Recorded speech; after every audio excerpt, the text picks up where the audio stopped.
Hey guys, what is up? Sorry, long time no see. I'm back here. I'm going to do a video blog today because I get these notifications in my email on credit card debt, debt settlement, bankruptcy, things like that. And stuff like this is worth commentary, I think. You know, there's this hashtag debt binge that the Globe and Mail has created for, a sequence they're doing on consumer debt. And it's telling part of the picture. I'm going to shed a little more light on this because, we've been dealing with this for 12 years at Total Debt Freedom, and I've seen a lot of it prior to that as an insider in the collection industry. So this article says, a house poor couple confronts a looming cash crunch. And this is fairly typical of the kind of stuff that people create. People bring a lot of this into their own lives by the decisions that they make. The choices that they make determine the results that they get. And I just want to go through this article here, through the story. Who's the author? Roma. Okay, so Roma.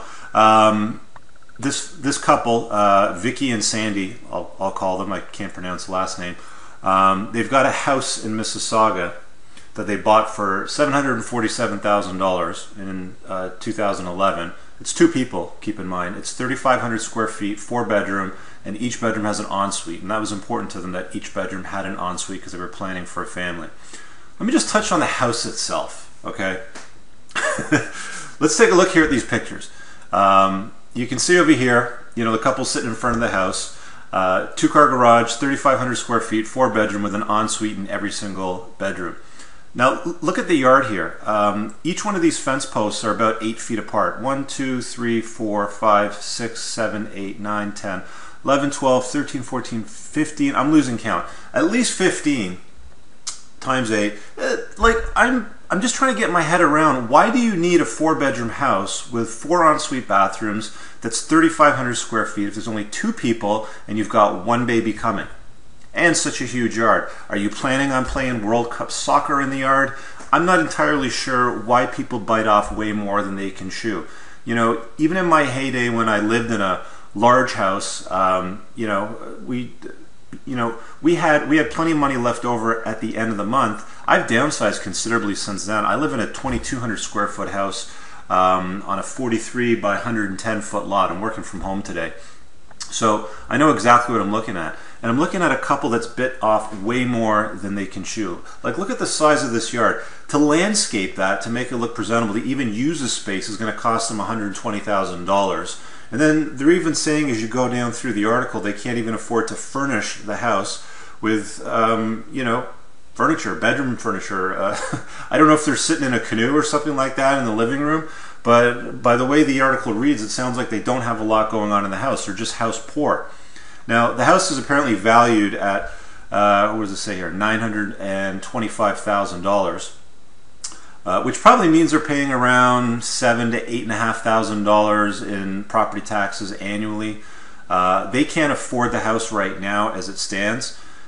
All of his money goes to paying the mortgage. Her money goes to credit card balances, line of credit, car payments, insurance, and all that stuff.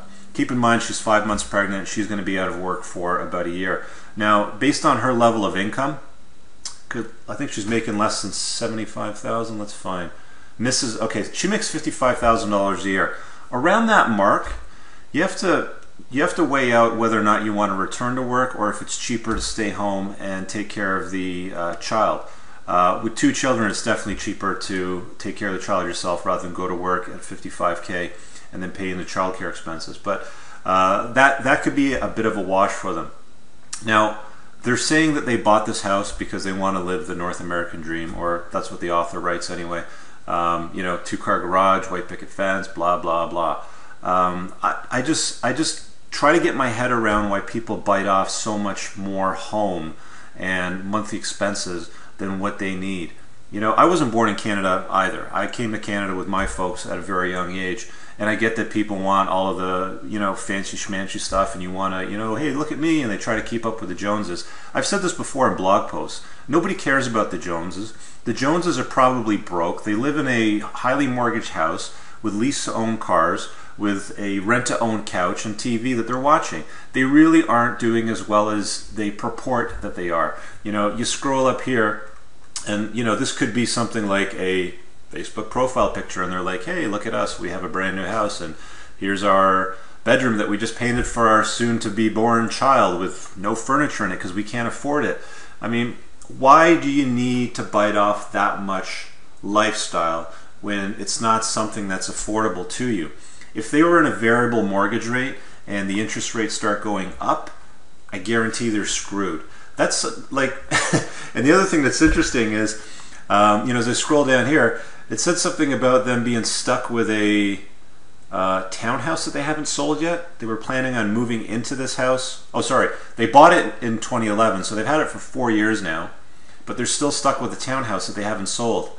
It doesn't say whether or not they rent it out and have rental income, or if it's listed, or what's going on.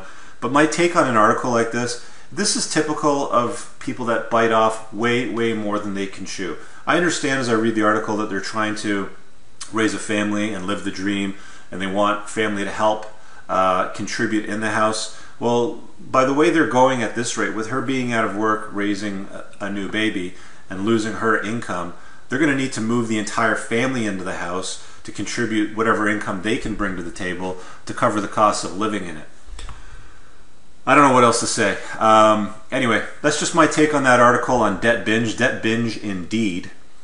My suggestion to this couple is sell the house and buy something that you can afford. I just can't even get my head around that yard. Look at it. Oh man. Okay, I'm going to stop there. Listen, tell me if you like the commentary and the vlogging that I've done here. I'd love to hear your thoughts on this article yourself. What I'll do is I'll put a link in it in the video description so you can check it out.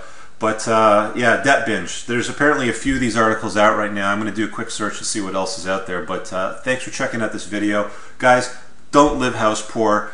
Screw the Joneses. Forget about whatever it is that they got. If you can't afford it, don't buy it. Something like this is a recipe for disaster. I'm sorry, guys, but I don't know. Get out of that house, sell it, do something. Later.